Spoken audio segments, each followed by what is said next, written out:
One for Paul, and I would Were definitely we expecting anything partisans, less? it'll be partisans to support the penal troops. Don't know about Sniper, not sure about M3. I don't think those units are very popular for Paul's strategy. No, he goes Armored Assault. Wow, okay. That actually surprises me, because this is such a good map for partisans. You have so many garrisons to spawn from. Because it's not just the main garrisons that you hold.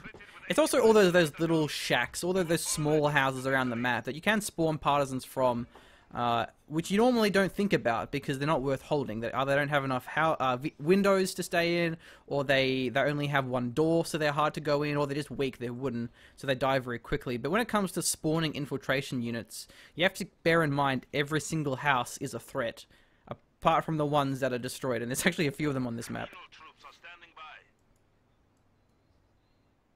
Yeah, the partisans, I've seen them on this map very, very effective, especially against OKW. But the thing with OKW is that you don't really, I mean, at least when I've been playing OKW, and I've tried to put a lot more effort into the 1v1 arena, as have you.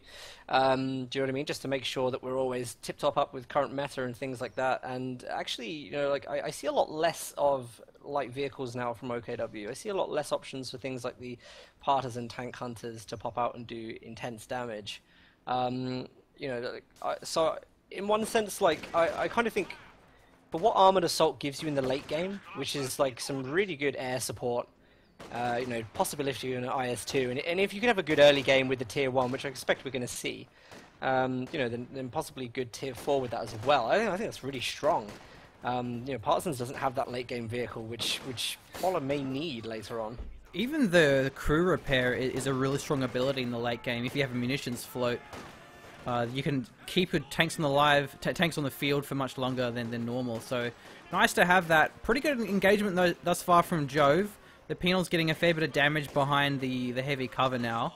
Gonna be racing for the house, but Jove won't give it away so easily. Sturm Pioneers take that one back. Penal's trading it medium range. There's only one window on this side, so the Sturm Pioneers won't do fantastically, but even then, the Penals want to ideally go a little bit further back to avoid the fully automatic close range damage of the STGs.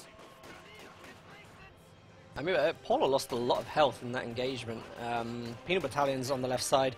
I think he also had to cancel some barbed wire that he'd placed there. Yeah. He kind of ghosted it. And that's actually a really good thing about ghosting the wire, is that he was actually able to cancel it and benefit from the cover rather than having built it completely, you know, and not being able to use it at all. So whether that was intentional or not, I don't know, but his utilization of it was good. Triple Penals. Okay. Very strong. He's a bit vulnerable in terms of anti-tank. Since he's gone Armored Assault, there's no guards, there's no partisan tank hunters. So a Panzer II rush could actually be very devastating here, especially given how much territory Jove has. He's been trading so well here. I think that's due to that house with the Sturm Pioneers. That's really wrecked the opener from Paul. If the Penals got inside that house, they could have just charged up to the Volks and won up close, or even just stayed in the house and trade max range. But how they were fighting around the Sturm Pioneers, it's been hard for Paul to really take any map control here. He does have his fuel point connected, but it's been cut off now, and he doesn't have the munitions point, so it means it's not going to be... not many flamers will be available here for these Penals. Yeah, that'll be a tough point, is not having the upgrade there, especially for building clearing, because that seems to be all he has in the way of doing that right now. Interesting to see where he's going to go with this. He's only got the Tier 1 available to him. Perhaps a sniper would be a good way of clearing out that building, just to constantly keep activity, you know, and fire rate on the units inside there.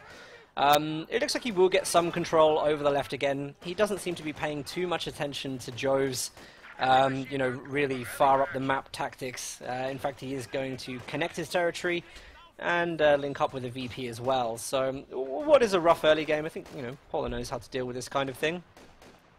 Battle Grouper has gone up for the OKW, which has allowed an MG42 to come out on the field very, very quickly.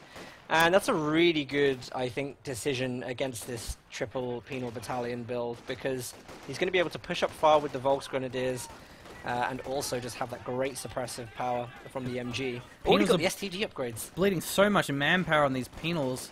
There's no medics. Oh no, actually there are medics now, so that's going to allow the penals to trade a little bit better.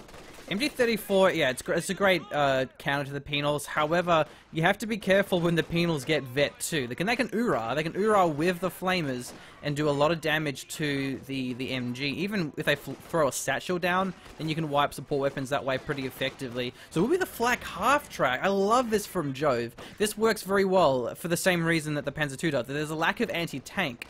And the problem with going the mech, which I would have liked to see, but it's risky because you don't have medics. And especially against flamers, you really want to make sure all your squads are at full health, because otherwise the flamers just kill so many models and make it hard trading against that. So by having the flak, it'll allow the penals to... It'll allow OKW to force off the penals and require an investment of AT from the Soviet player, but it won't deny the medics and even the ISG later on if Jove wants to go that route. Yeah, I personally feel Battle Group just in general is a much more beneficial one to go. You know, even if there is a tier 2 like with Maxims, I much prefer having something like an ISG in support with some flexible, full health infantry than I would having the Lukes or Stuka. But this half track, I mean, again, it's a really good build against tier 1. It looks like Paula, has actually gone for tier 2 as well, so it's probably going to catch Jove off guard when this AT gun comes on the field. And I think he's probably expecting Paula will have stuck to tier 1, possibly looking for an early tier 3 with some good map control. That isn't going to happen, and Paula has made a good decision going tier 2 there. He's going to go for the AT gun. Really, I mean, focusing on just a small amount of units, the potential of getting high veterancy, and just using them very, very well. And we'll see how that works when the AT gun arrives. Jove is probably expecting partisans, so keep an eye on where the half track actually goes, because I feel like it won't go next to the house. There's 2 houses that he can't go deeply after, because if he overextends, then the partisans can pop out and kill them, which of course aren't a possibility now because Paul's got on the armored assault, but Jove doesn't know that. All he sees is penals. It could be anything. This gun will probably give it away though, that it's not partisans. Should get sight from the house with the penals. Oh, not on prioritized vehicles. Shot. No, because of the non-priority, actually took a shot at the church, and this gives Jove plenty of time to reposition the situation. In fact, the A half track's going to get back in time to prevent a deep push from these penal battalion, this penal battalion squad. Very, very unfortunate there. Should have been on prioritized vehicles. I mean, the only reason that AT gun is on the field right now is to counter this half track. So a little bit of a micro letdown there, I think. Paula doing a little bit of capping on the North VP. I like this. I like that he's trying to keep Jove occupied and at least moving. And then he's going to go, and I think as well, now he's got tier 2, I think he becomes a little bit more flexible. The penal battalions are going to be really, really good up front against the Volks. May even get himself, you know, like a mortar that would be able to deal with the MG, maybe even provide smoke for those penal battalions to run in. Could be absolutely beautiful. So a lot of interesting things that can still happen here. We have a Maxim from Paul, so probably going to be leaving that in the house to give him a good cover on his cutoff. Going to be much harder to take and hold that when there's a Maxim in that house.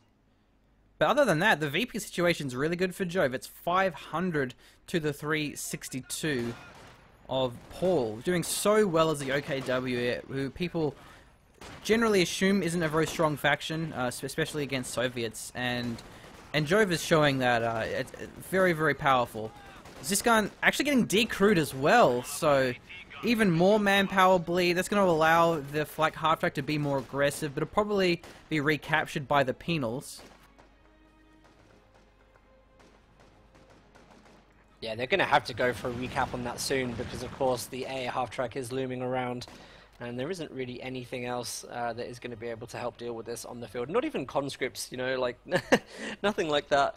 That's going to be able to even snare it, really. So the AT gun is very, very important. There we go, the engineers just snatched that up. I would like to see some mines, perhaps, from Paul. I don't know why we haven't perhaps seen those yet. I don't think, at least, that any have gone down yet.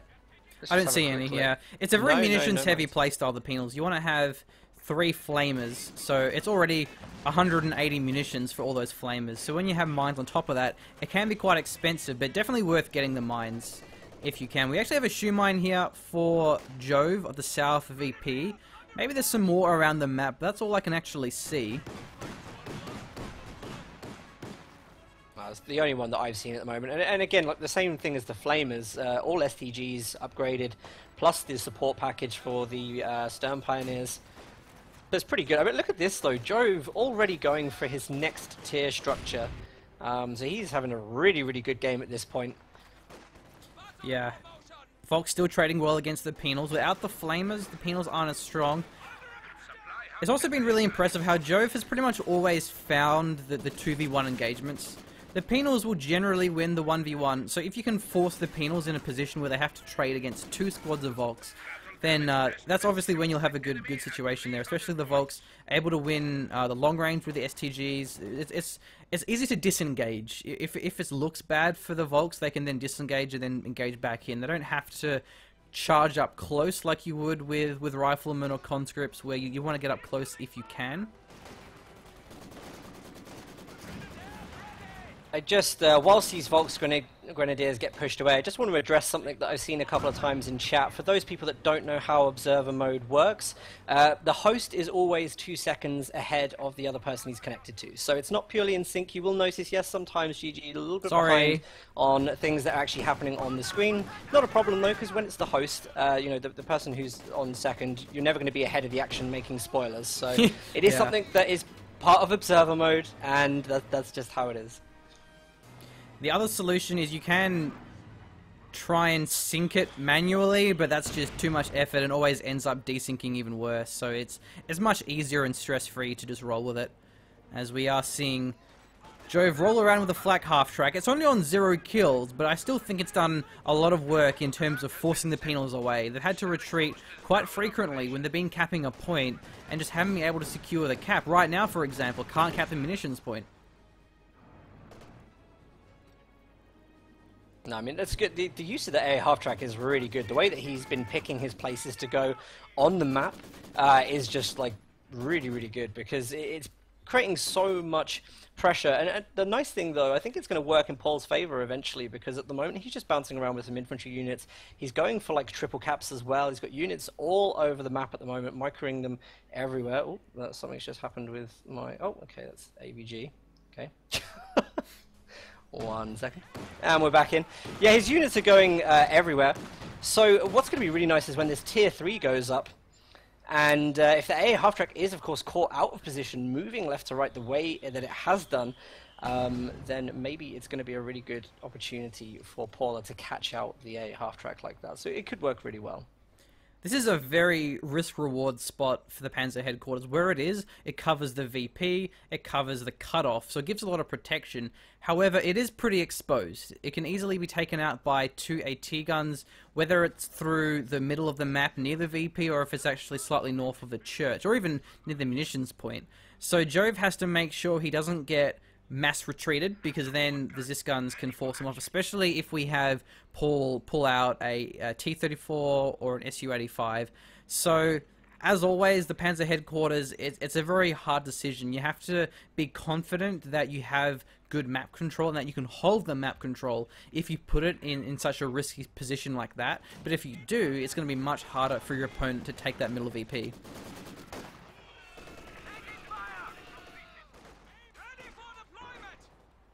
Paula is actually starting to lock down a couple of areas of the map now. I think he's possibly fearing the worst. So the church is now being demoed, so anything that comes out of there or decides to push that and go into it. Equally, though, with the ISG on the field, and now I know that the demo charge is built on the back of the church, but there is always that little risk, especially for where those mortars are, that an ISG could wow, trigger that nice wipe there. That's a very nice wipe. The clumping of those mortars was not going to end well against the ISG. Should not have them clumped up like that together. Definitely want to space them out. Jove is just playing this so well. So you see the south, yeah, he had the MG, and then he had the Volks that were behind the truck there with the heavy cover. So the Penals tried to flank with an URA, but they had to charge through the Volks with the STG that was just gunning them down. So it's really nice to see Jove. He's not just leaving unsupported MGs. He actually has the Volks nearby, especially when you have squads that have URA. It's very easy for your MGs to get caught out of position. If you just look at the position of that MG and the actual flank point that goes north, he's put a shoe mine there. So I mean, even if they were going to URA up, you know, and try to avoid the Volks, they're going to get hit by that mine. And it's just really, really good, like, positioning. It's one of the things that's always impressed me about Jove is just how good he is with things like that. There is so much thought into those bits of positions. And there we go. Look, he moved the MG away. He's straight back in the same place, probably expecting that. Oh, actually, no, he's going to move into a little bit of a different area, which is nice. Well, Flak Half-Track's not too happy. Pushed around the MG for whatever reason. Unless he did it for some mad exploit that gives him better squad spacing. Is that a thing? Or is that just lucky? I don't know. I mean, normally you see the dots on the ground, you know, and you can actually position things. But there is a bit of a negative here, is that that guy at the back would have to run forward to the gun. Oh no, actually, no, only Maxims do that. Only Maxims and Jishkas for whatever reason. Nice use, but worse use of the smoke allows the Flak Half-Track to get away from the Zis.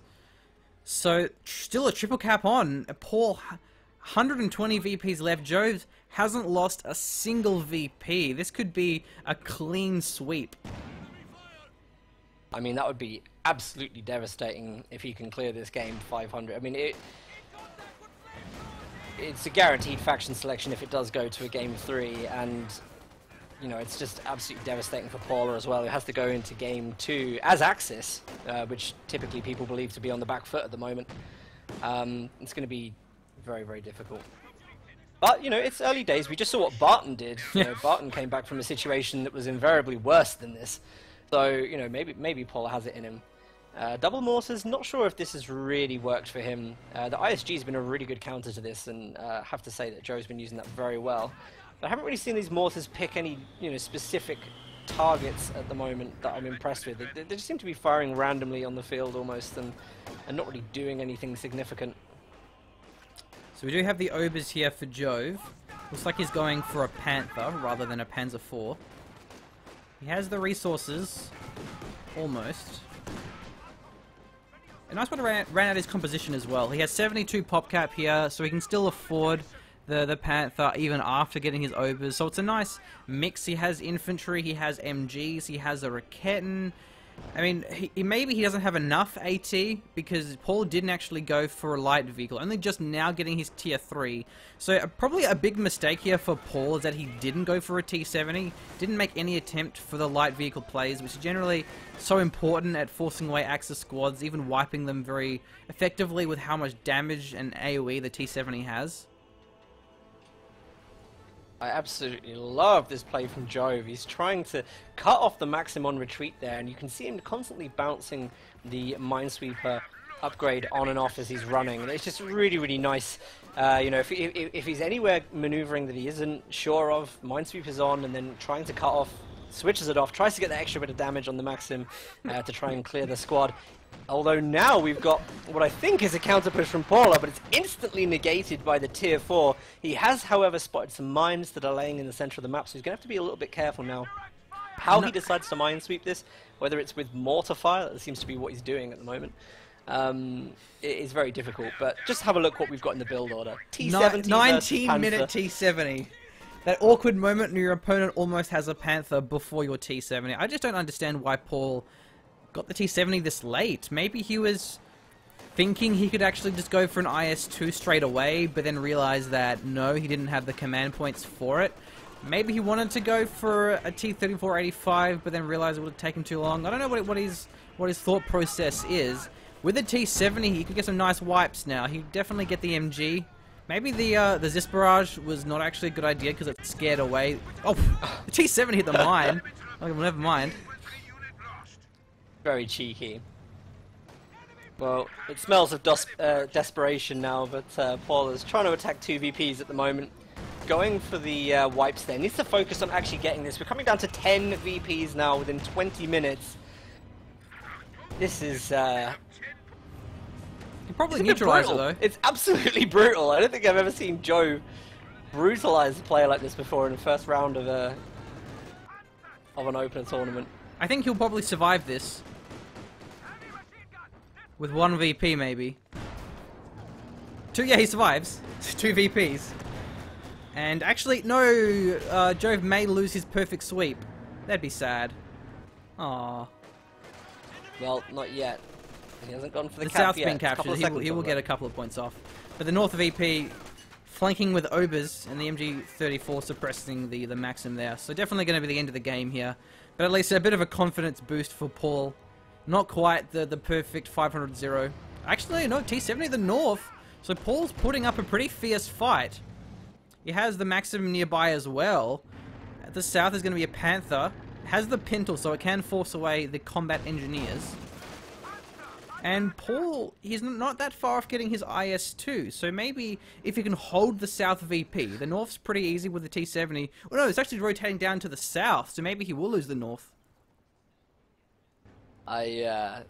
You know when you say, like, not far off the IS-2, I mean, he's got a lot to put up with whilst reinforcing. I think we're still a couple of minutes off of that, if I'm totally honest. But, yeah, the decap's coming now on all 3 VPs. This is going to be over very, very quickly.